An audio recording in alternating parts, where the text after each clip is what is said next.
Hey, St. Joseph's, it's day 11 of the consecration. Let's jump right into the reading and get into the topic of what it is to be a good husband and a good dad.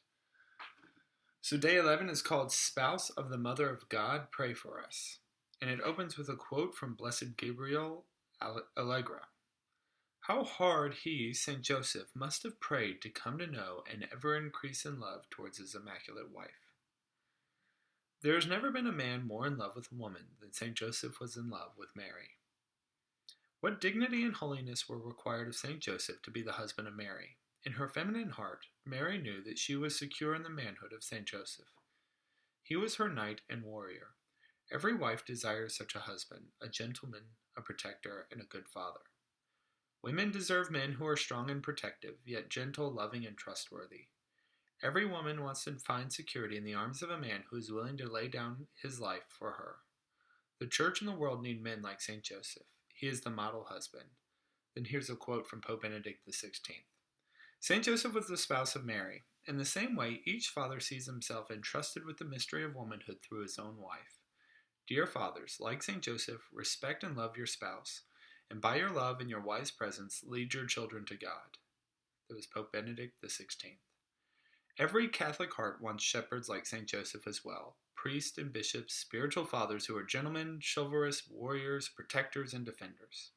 Catholics expect their priests and bishops to be prayerful, trustworthy, gentle, compassionate, and virtuous. The bride of Christ, the Church, deserves to have leaders who are willing to fight off the wolves for love of the flock, slay spiritual dragons, and preach the truth with passion, Christian charity, and zeal. St. Joseph is the model of all fatherhood. Without looking to the model of St. Joseph, no husband, father, or priest will ever fully understand what it means to be a sacrificial man, a loving husband and father, and a truly masculine saint. St. Joseph is the model husband and father. The vocation of all men is to be at the service of those entrusted to their love and care. Many men have forgotten this today, but St. Joseph will help them remember. He will help men be holy and chivalrous again.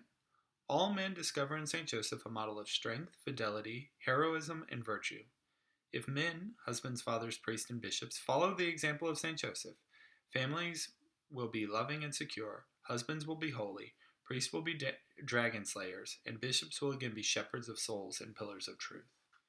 St. Joseph is a model for all men. Real men are true gentlemen at the service of others. Real men love. Real men protect women and children against any and all threats. Real men are willing to die for their wives and children. Holy priests and bishops are willing to suffer and die for the souls entrusted to their care. Priests and bishops of this caliber are not afraid of ridicule, slander, poverty, or imprisonment. Men like St. Joseph are willing to fight for what they love, what is good, true, and beautiful. May the church and families once again be filled with such men.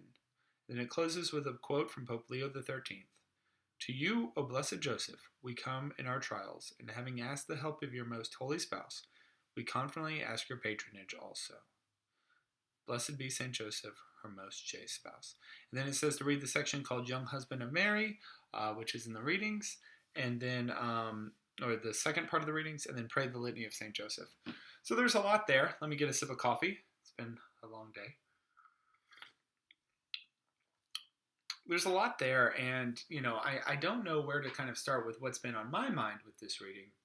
A lot of the reason I have been interested in the idea of the consecration of St. Joseph in developing a devotion and relationship with St. Joseph is because of my own fatherhood. I've lived an interesting kind of life so far. I was discerning priesthood. I was in seminary wondering if God was calling me to be a priest, and when I discovered that he wasn't, I left seminary and pursued, searching out the vocation of marriage, and fell in love with my wife and got married to my wife, and now I'm a father of two children, my son Thomas and my daughter Faustina.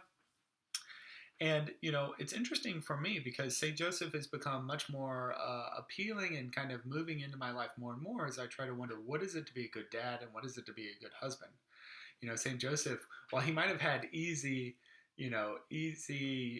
spouse and an easy child in the sense that they were both sinless, he definitely had kind of like a higher, I don't know, what's the word I'm looking for? Like he kind of had a higher calling here in that he had to take care of those sinless people. He had to shepherd sinless people. And so, that's why I think that a lot of the kind of the stuff in this reading about St. Joseph loving Mary more than any man's ever loved a woman, being the best father, being the model of all fathers, because he had to take care of the kind of top tier of people that have lived since Adam and Eve, and even more so than Adam and Eve, with the grace that filled Mary and the divinity that filled Christ.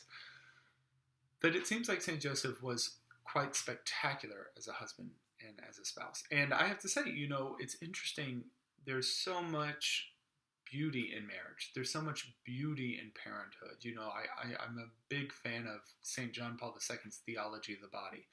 And there's a lot of really real beauty that John Paul II draws out about the meaning of marriage. And as a teacher, I see that is so needed. When I work with my students, when I talk with my students, their views on love, their views on sex, their views on marriage, their views on parenthood are so weak, and they're so affected by our secular culture that it's just really sad. And a lot of the views are very, kind of diminished and just not powerful, not beautiful. They're not beautiful. Like, that's the interesting thing about the Catholic view of marriage.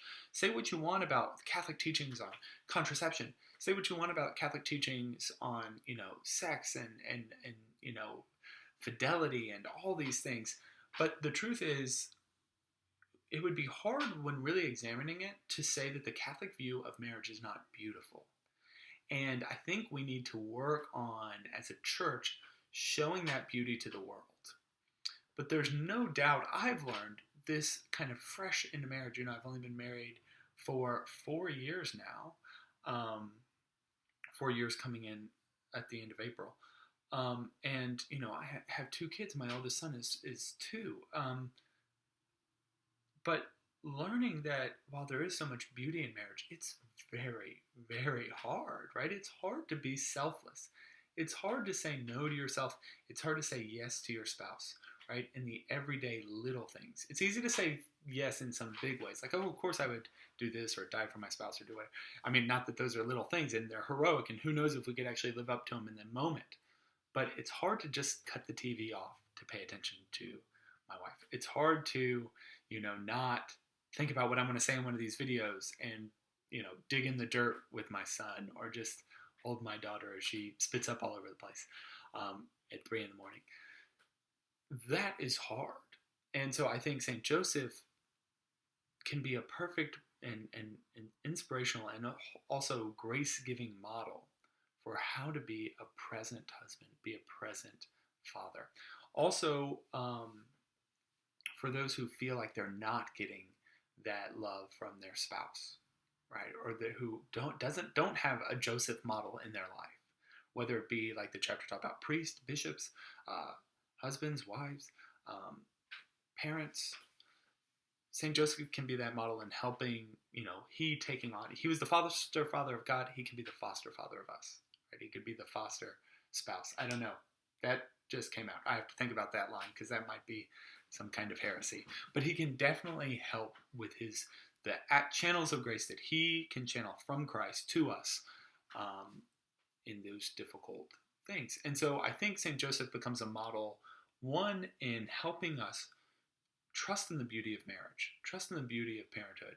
There's something beautiful about just having a family, and that being the goal of life, right? St. Joseph, all his plans were uprooted when he was chosen to be the foster father of God, right? I don't think he planned on moving to Egypt and then running away from Egypt, keep having technological difficulties. I don't think Joseph planned on his whole life being uprooted for the mission and vocation of taking care of Christ, but he was docile to the Holy Spirit, and so he was willing to do it. And so we need to show the world that there's something beautiful about giving up some of these selfish wants, even if they're not bad, right? But they're very self-centered and ambitions, and realizing that there really is something extraordinary in just having a family. I think one of my favorite this is not a direct quote, but it's just the whole gist of the theology of the body, is that the extraordinary is hidden in the ordinary. The extraordinary is hidden in the ordinary, right? With God, the beauty of God's grace is often seen in the most simple of things, right? A small child, a spouse. Think about it. God was incarnate in a small child in Joseph's arms, and nobody would have suspected it, right? So it's almost like the divine hides in the ordinary. And so I think we as Catholics need to show the world that the beauty of the faith, the beauty of our church's teachings isn't, it's not made up, but it's real. And if we can incarnate that, we can show it to the world, right? And I think St. Joseph becomes a model for that because he lived it out. And then now he wants to help us live it out. And that's what the point of this consecration. So, I hope that's something, my ramblings. God bless.